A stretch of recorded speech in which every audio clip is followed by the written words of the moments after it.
Uma jovem desapareceu no caminho da parada de ônibus. A polícia começou a procurar e, inicialmente, pensou que o caso seria simples, mas, para surpresa de todos, essa história se tornou uma das mais complexas e famosas da história criminal britânica. Apesar de o caso ter sido encerrado relativamente rápido, seus acontecimentos são comentados até hoje, gerando muita indignação e controvérsia. Helen McCord nasceu em 29 de julho de 1965 na cidade inglesa de Bootle. Poucos anos após seu nascimento, ela teve um irmão mais novo e a menina, desde muito cedo, ajudou a cuidar dele. Mais tarde, seus pais se divorciaram, sua mãe se casou novamente com outro homem e Helen e seu irmão se mudaram para uma pequena vila chamada Billing, localizada perto da cidade. Era um lugar tranquilo e pacífico, onde, ao longo de décadas, não havia ocorrido nenhum crime sério. Os moradores se conheciam bem e não temiam que algo ruim pudesse acontecer na vila. Lynn cresceu nesse ambiente tranquilo, tinha muitos amigos e era uma filha exemplar. Depois de terminar a escola, ela conseguiu um emprego em uma empresa de seguros localizada em Liverpool. A garota continuou morando em Billing, então precisava ir ao escritório de trem e ônibus. Em 9 de fevereiro de 1988, quando Helen tinha 22 anos, ela foi para o trabalho como sempre. Ela e sua mãe tinham combinado de almoçar juntas, já que a mulher trabalhava a poucas ruas de distância. No entanto, naquele dia o tempo mudou bruscamente, com vento forte e chuva.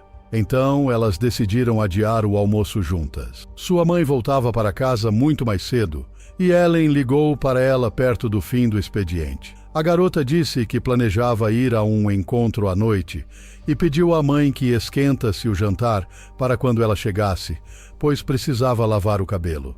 Normalmente, Helen voltava para casa um pouco depois das 5 da tarde, mas naquele dia ela estava claramente atrasada e sua mãe começou a se preocupar. No entanto, logo as notícias informaram que, devido ao mau tempo, uma árvore caiu em uma das linhas de trem, paralisando temporariamente o tráfego. Às 7 da noite, a mãe começou a se preocupar novamente e decidiu ligar para a empresa ferroviária. Ela explicou a situação, mas o operador disse que a árvore caída havia bloqueado outra linha e que isso não afetou o horário dos trens que Helen usava. Neste momento, a mulher começou a pensar seriamente que algo havia acontecido com sua filha. Primeiro, Helen quase sempre chegava do trabalho em tempo. Em segundo lugar, ela sempre ligava para casa e avisava se planejasse se atrasar. Embora não houvesse telefones celulares naquela época, a garota poderia ligar para sua mãe do trabalho ou de qualquer cabine telefônica, que era encontrada em quase todos os cantos. A mãe pensou que algo ruim poderia ter acontecido com Helen, devido ao mau tempo, como uma forte chuva e vento que poderiam derrubar algo e causar algum dano. Então, a mulher e o filho começaram a ligar para todos os hospitais locais em todos os distritos próximos. Mas ninguém havia recebido alguém parecido com Helen. A mãe também pensou que sua filha poderia ter se atrasado no trabalho e ligou para o escritório. Mas disseram a ela que a garota havia saído várias horas atrás. Nenhum de seus amigos também sabia onde ela estava.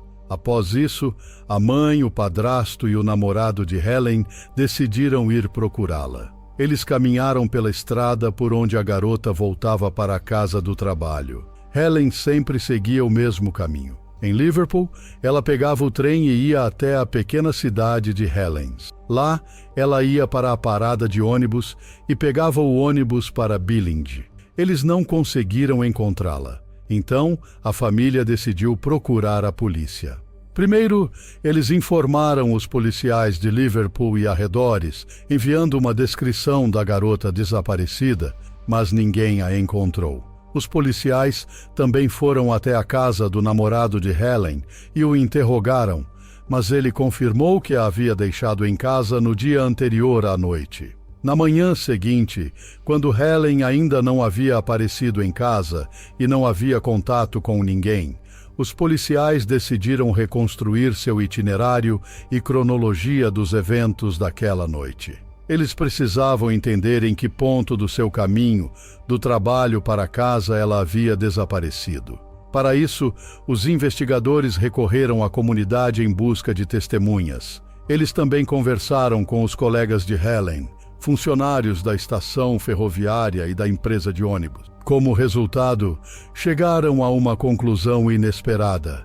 Conseguiram confirmar que na noite do desaparecimento, a garota não só pegou o trem, mas também o ônibus até sua aldeia. Era estranho, pois da parada de ônibus até sua casa havia apenas 200 metros. Os detetives começaram a acreditar que ela poderia ter sido vítima de um sequestro, pois se tivesse sofrido um acidente, ela teria sido encontrada há muito tempo.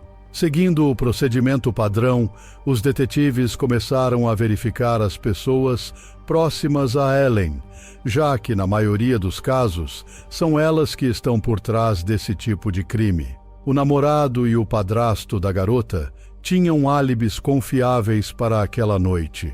Os amigos e conhecidos da garota também foram excluídos da lista de possíveis suspeitos. Formando equipes de busca com 120 policiais, eles começaram a inspecionar detalhadamente a área no caminho e a parada até a casa de Helen. Eles tentavam encontrar qualquer pista, como um pedaço de roupa ou algum objeto que um possível sequestrador pudesse ter deixado cair. Ao mesmo tempo, eles distribuíam panfletos com informações sobre o desaparecimento da garota em todos os distritos próximos. Mergulhadores inspecionaram os reservatórios locais e policiais batiam em todas as portas, interrogando as pessoas. Eles também entraram em todas as lojas, bares e cafés de Billinge. Após conversarem com os funcionários do bar chamado George and Dragon, eles tiveram sua primeira pista. Levando em consideração que esse estabelecimento ficava perto da casa de Helen, ela costumava ir lá com seus amigos, mas os investigadores descobriram que apenas 2 dias antes de seu desaparecimento, o proprietário do estabelecimento proibiu a garota de frequentar o bar após um incidente. Ela havia discutido com uma certa mulher que estava muito bêbada e havia derramado bebida nela. Helen não quis provocar o conflito e foi ao banheiro para tentar remover as manchas de sua roupa, mas a mulher bêbada a seguiu e começou a se comportar de forma agressiva. Em certo momento, ela até tentou agredi-la e o proprietário do bar expulsou as duas do estabelecimento.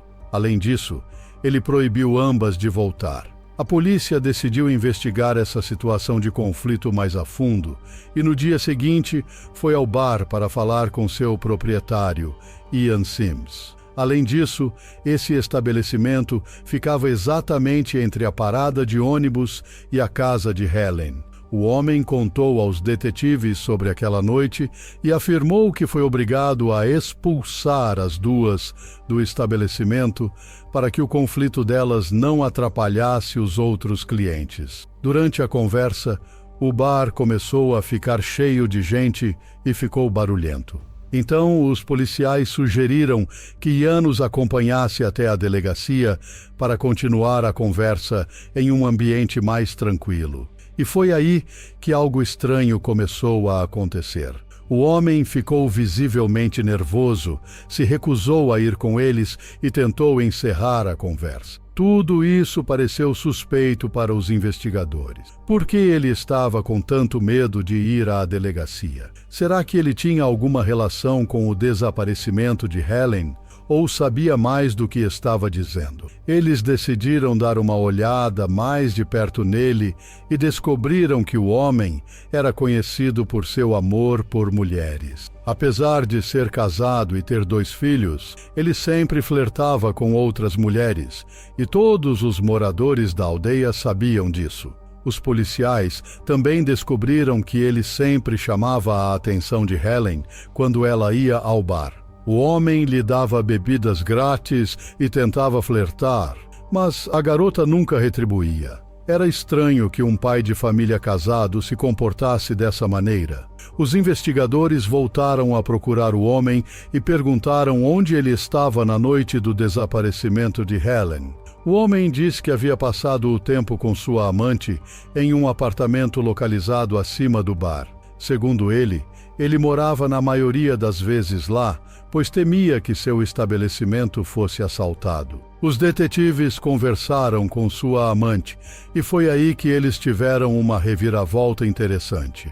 A mulher afirmou que ela e Ian realmente planejavam se encontrar em seu apartamento por volta das 7 da noite. Mas naquela noite ele ligou para ela e pediu que ela viesse algumas horas mais tarde. Então, ela chegou por volta das 8 da noite, mas o homem não estava em casa. Ele só voltou por volta das 11h30. Tudo isso parecia extremamente suspeito.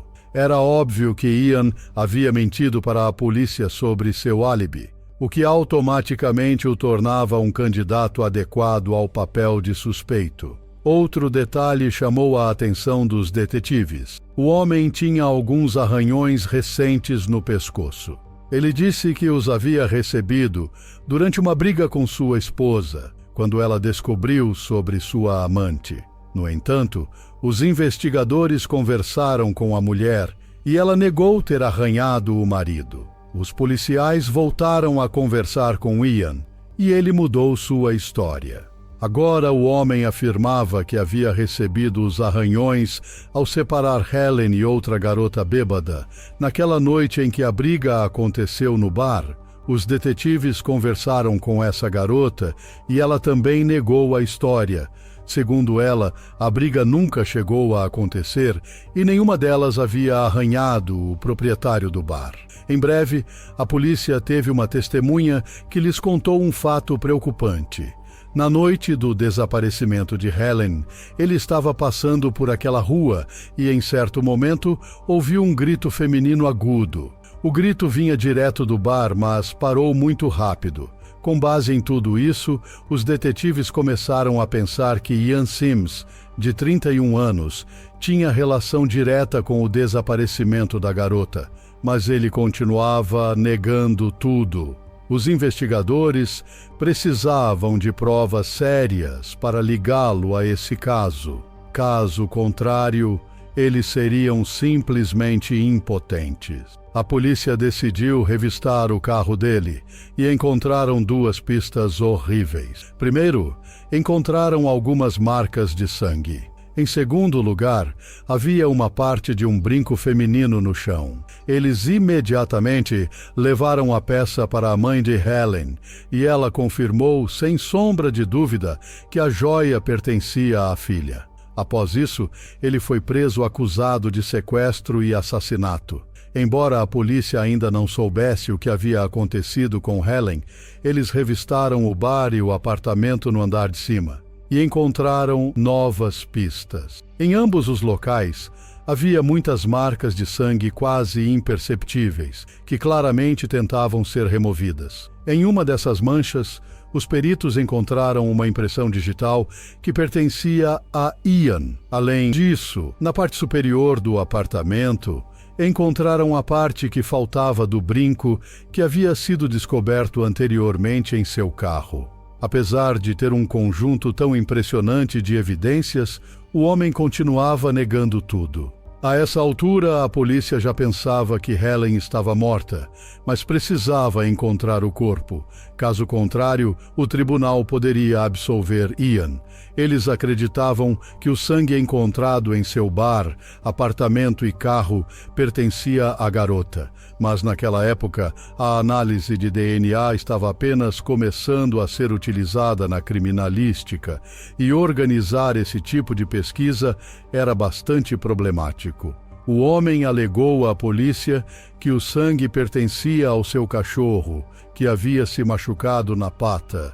Na tentativa de encontrar mais pistas, os investigadores decidiram pedir ajuda à comunidade para organizar buscas mais amplas. Mais de 2.000 pessoas responderam ao seu pedido, incluindo moradores da aldeia e de distritos próximos. Junto com os policiais, eles examinaram a área ao redor de Billing, incluindo florestas e campos. Em breve, uma nova pista realmente apareceu nesse caso, mas não foi descoberta por voluntários. A 25 quilômetros da aldeia, em um lugar chamado Collins Green, um homem estava passeando com seu cachorro quando, em certo momento, viu uma toalha com manchas de sangue no chão. Ele olhou ao redor e viu rapidamente uma segunda toalha, além de algumas fronhas. Além disso, perto dali, ele encontrou meias, uma jaqueta e cuecas masculinas. Parte desses objetos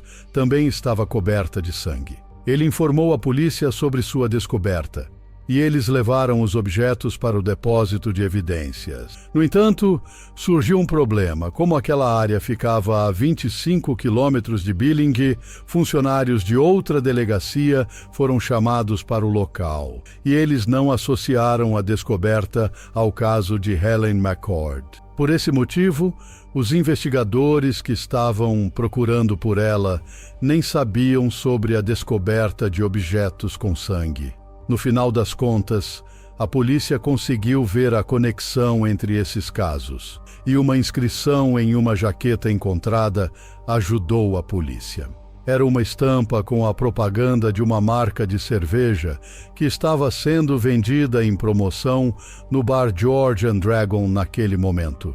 Sabendo disso, os investigadores chegaram à conclusão de que, com grande probabilidade, todos esses objetos pertenciam a Ian Sims. Dessa forma, os detetives tinham muitas amostras de sangue, mas não tinham o corpo de Helen para solicitar a análise de DNA. Estávamos no ano de 1988, e esse tipo de ferramenta ainda não era usado em todos os lugares. A polícia decidiu comparar as amostras de sangue coletadas no bar, no carro de Sims e nos objetos encontrados pela testemunha com o sangue dos parentes próximos de Helen, de seus pais e de seu irmão mais novo. Os resultados mostraram que essas amostras eram muito semelhantes e o sangue quase certamente pertencia a parentes próximos. Dessa forma, os investigadores finalmente se convenceram de que as marcas de sangue pertenciam a Helen.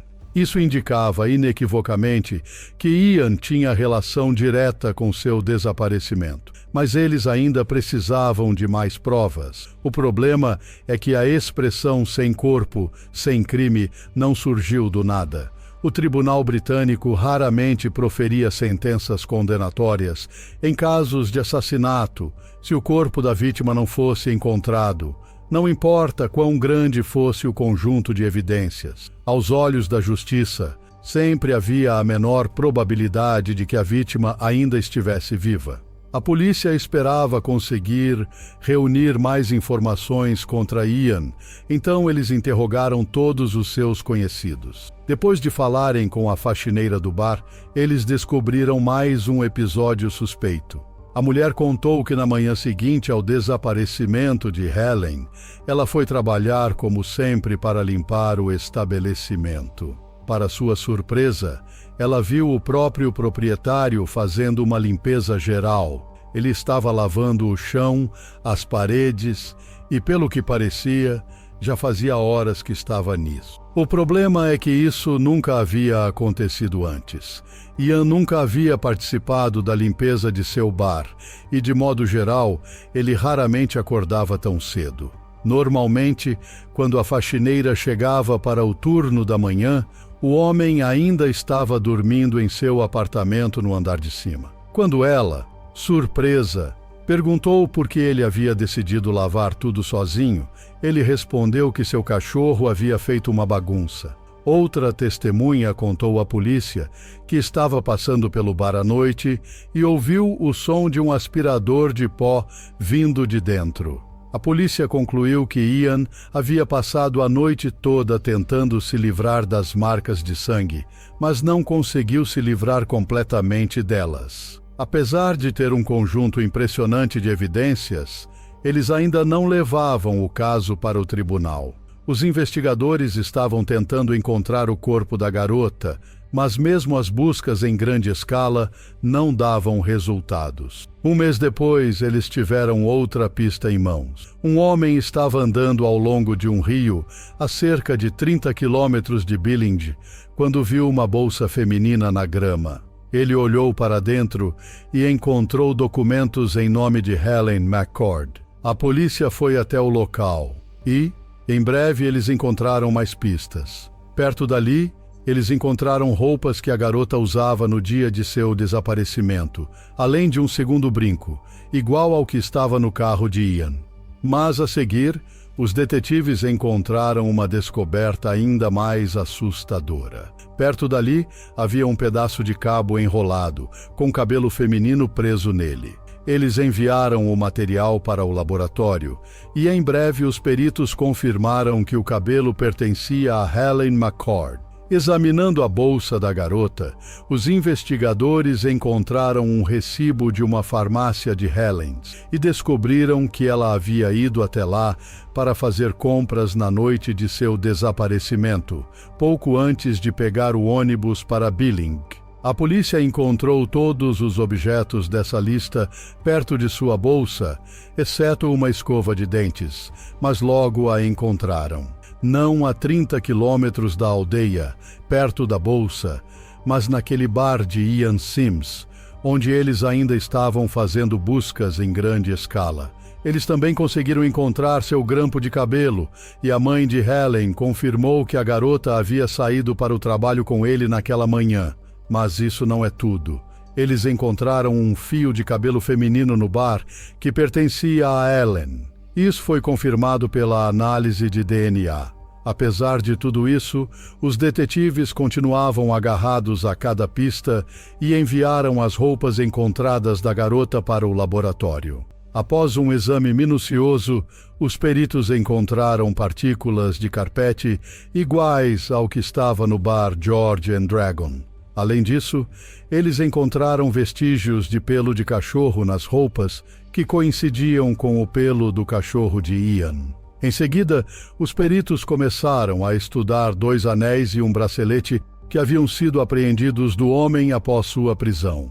Os peritos encontraram vestígios de sujeira neles e os compararam com a terra daquela área onde as toalhas e roupas ensanguentadas foram encontradas anteriormente. Por mais incrível que pareça, eles conseguiram provar que a sujeira era daquela região específica, o que mais uma vez confirmava que o homem havia estado naquele local e havia jogado os objetos lá após o ocorrido.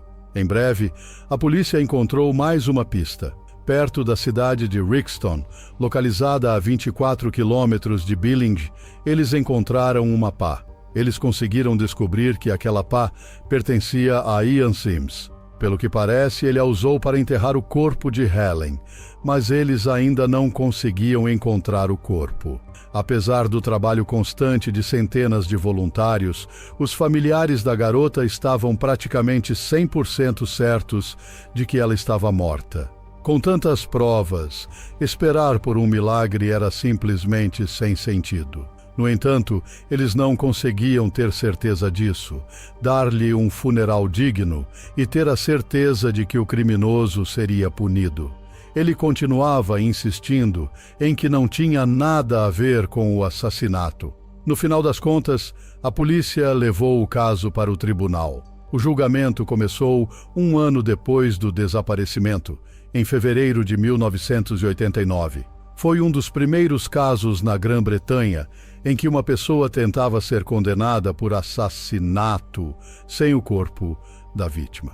Portanto, apesar de ter um conjunto impressionante de evidências, a acusação duvidava de sua vitória. Segundo a versão deles, naquela noite, Helen saiu do ônibus e seguiu seu caminho habitual para casa. Quando ela passava pelo bar George and Dragon, Ian Sims a notou e, sob algum pretexto, começou a conversar com ela. É possível que o homem estivesse tentando discutir com ela o incidente que o levou a proibir sua entrada em seu estabelecimento. Em seguida, de alguma forma, ele teria que convencê-la a entrar.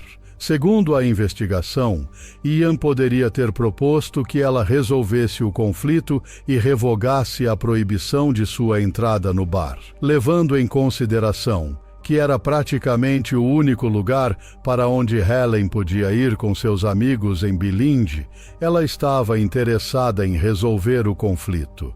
Provavelmente, o homem a atraiu para dentro do estabelecimento onde não havia mais nenhum cliente. Quase imediatamente, ele se jogou sobre ela, o que é confirmado pelo depoimento da testemunha que passava pelo local. Ela ouviu um grito feminino que parou rapidamente. Ao atacar Helen, Ian a matou com um pedaço de cabo elétrico e a levou para seu apartamento no andar de cima. Lá, ele possivelmente agrediu a garota e depois esperou que escurecesse para carregar o corpo no carro. O homem a levou para longe de Billing e a enterrou. Depois, ele espalhou suas coisas, suas roupas e outros objetos em outros locais distantes. Sobre seus motivos havia várias versões. A primeira era a violência sexual. A partir dos depoimentos de várias testemunhas, a investigação sabia que Ian havia flertado repetidamente com a garota, mas ela sempre o rejeitava.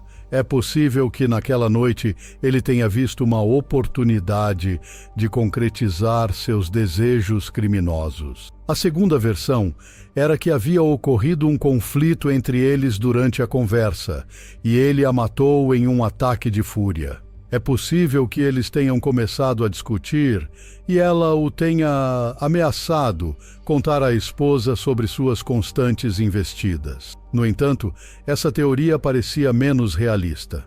Depois que a acusação apresentou suas alegações no tribunal, chegou a vez de Ian. Ele continuava a dizer que era completamente inocente e contou sua versão. E foi um dos discursos mais estranhos que uma pessoa acusada de assassinato já havia proferido.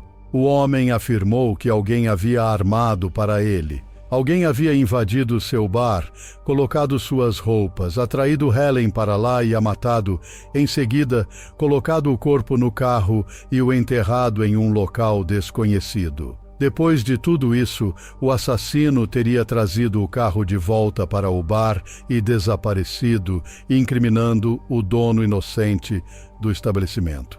Depois dessas declarações, o júri ficou ainda mais convencido de que Ian tinha relação direta com o assassinato, pois sua história soou como um delírio. É possível que ele já estivesse ciente de que, com grande probabilidade, iria para a prisão e decidisse zombar do sistema judicial e dos familiares da vítima. Como resultado, em 14 de março do mesmo ano, o homem foi considerado culpado e condenado à prisão perpétua, com direito a solicitar liberdade condicional não antes de 16 anos de prisão. Infelizmente para a família de Helen, esse não foi o fim. A polícia e os voluntários continuaram a procurar seu corpo, mas sem sucesso. 3 anos após a sentença, a mãe da garota escreveu uma carta para o assassino, implorando desesperadamente que ele revelasse a localização do corpo de sua filha. Algum tempo depois, ele respondeu, mas sua carta continha apenas insultos e ameaças. Ele prometeu se vingar da mulher assim que saísse da prisão. O assassino apelou várias vezes, mas todos os recursos foram rejeitados. Só em 2004, quando ele já havia passado 15 anos atrás das grades, um de seus recursos foi aceito e o caso foi reaberto. No entanto, isso não foi nada favorável ao assassino. Com a ajuda de ferramentas modernas de análise de DNA, os peritos examinaram as evidências e chegaram à conclusão de que todas elas provavam inequivocamente a culpa de Ian. Como resultado, a revisão do caso, na verdade, levou a um aumento da pena de prisão. Após 16 anos, o criminoso solicitou liberdade condicional várias vezes, mas todas as solicitações foram rejeitadas. Enquanto isso, a família da vítima continuava a lutar para saber a localização do corpo de Helen. Em 2015, sua mãe lançou uma campanha social e política na tentativa de conseguir uma mudança nas leis em vigor. Ela exigia que assassinos condenados perdessem o direito à liberdade condicional até que revelassem a localização dos corpos de suas vítimas. A mulher deu entrevistas a vários canais, escreveu cartas para a primeira-ministra e também criou uma petição que reuniu centenas de milhares de assinaturas. Como resultado, a questão foi levada ao parlamento e, inicialmente, os políticos avaliaram positivamente a possibilidade de aprovar tal lei. No entanto, o tempo passou e a iniciativa da mãe de Helen foi constantemente adiada. Todos esses atrasos levaram a que, em novembro de 2019, após 30 anos de prisão, Ian Sims finalmente conseguisse a liberdade condicional. Esse evento foi um golpe para a família da garota, que praticamente perdeu qualquer esperança de saber a localização dos restos mortais de Helen. 3 meses após a decisão ser tomada, o assassino foi libertado. Ian Sims, de 63 anos, voltou à vida normal. No entanto, ele não pôde desfrutar da liberdade por muito tempo. No final de junho de 2022, o homem morreu devido a uma doença, levando o segredo da localização do corpo de Helen para o túmulo. A mãe da garota ainda está viva e não pretende se render. Agora ela espera que Ian tenha contado a algum de seus companheiros de cela onde escondeu o corpo. Dessa forma, o caso de Helen McCord se estendeu por várias décadas. A resolução do caso, apesar das evidências irrefutáveis contra o criminoso, levou alguns dias. Ele continuou a esconder informações que permitiriam aos familiares de sua vítima se despedir dela e começar a curar suas feridas.